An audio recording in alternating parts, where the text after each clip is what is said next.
I guess we should talk about this thing a little bit, the RLEP, and how what your involvement is on it. I think it started in 2014. Wow. Came out 2016, and I see you later, man. Let's see. When did that start? When did I approach you about it? Maybe Must have been about a year ago.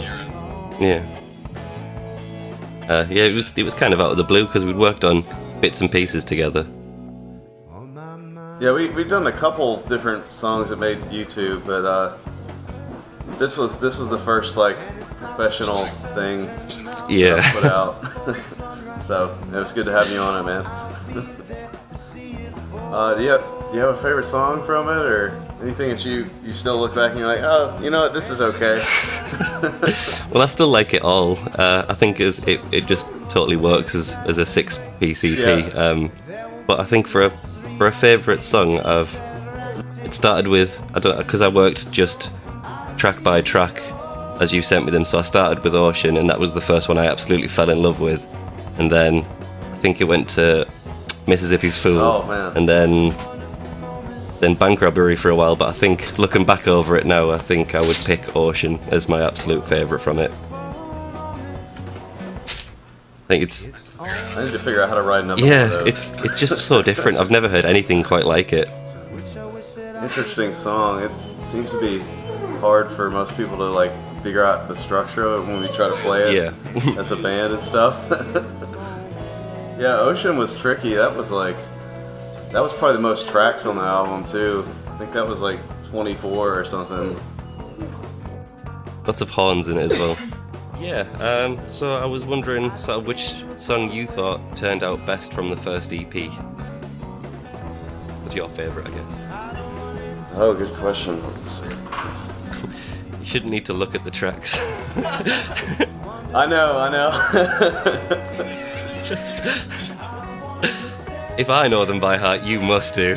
Oh yeah, I think it's got to be Mississippi Fool. That was my best song at the time, I think, and the production held up pretty well. It did? I think, like just all the guitars are nice, and the little piano licks that are kind of hidden in the mix. There's just like a lot going on in that song, and it's like kind of mature sounding, I guess. Yeah.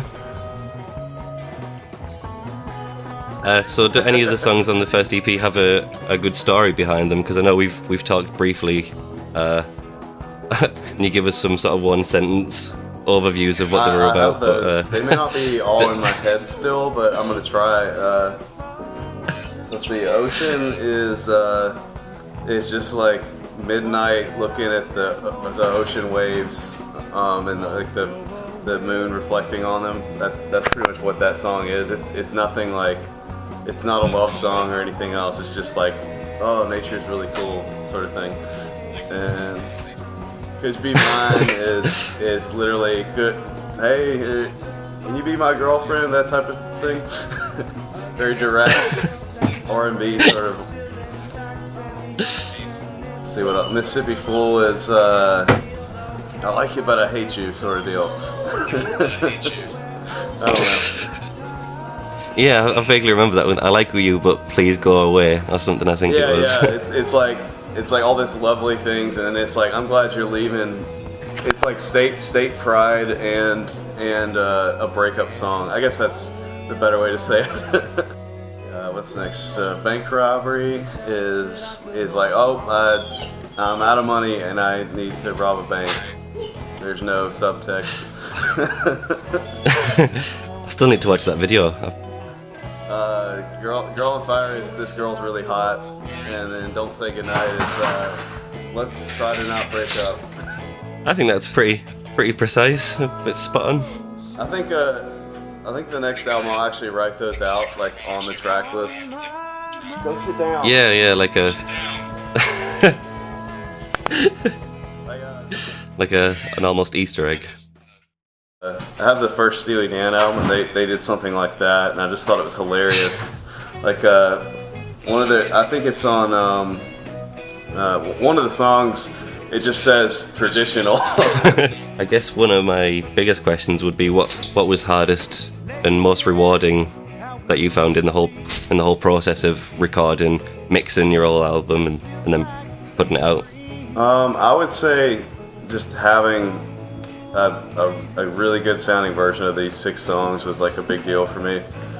Just because there's no more like, if somebody's confused how it's supposed to work, I can just be like, hey, listen to this. This is the final version. It's on iTunes. What it's supposed to sound like.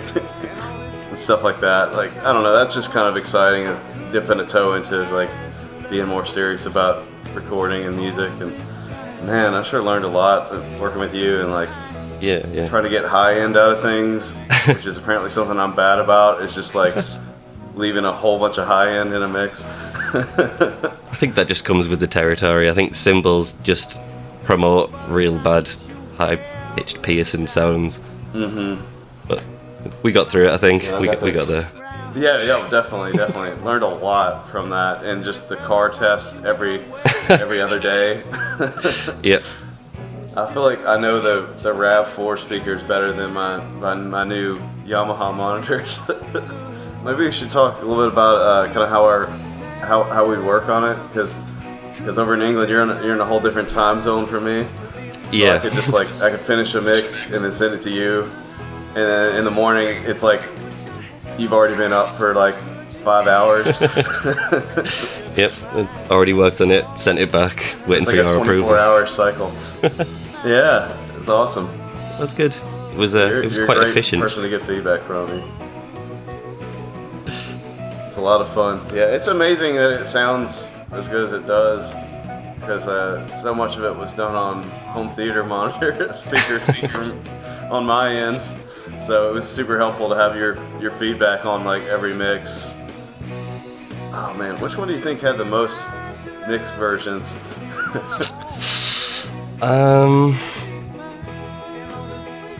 Either Ocean or Could You Be Mine, I think, because you were struggling with the vocals in that one for a while. Oh yeah, that one was really, really difficult for me.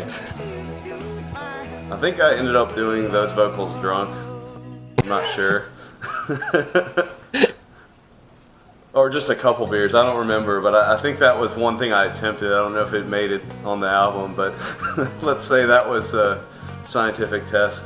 For my own personal pleasure, I'm going to just imagine that you are drunk when I hear it next time now. Alright, for sure. Making $17 per album, I mean... Yeah, that's right. really making a dent in the industry right now. Oh, spent so much more on that album than you got back. Maybe the next one. Yeah, the next one's gonna blow up, man. That's for sure. Gutter Soul is gonna be the big change for us. Hopefully, well, I've got like 3 or 4 versions of it working right now. Just still. Yeah, there's a few in the mix. Yeah, it's coming together, I think. I'll say, is there any songs off the new EP that you're really excited for? Oh, definitely Play for Free. I think that's probably my best Whatever. song.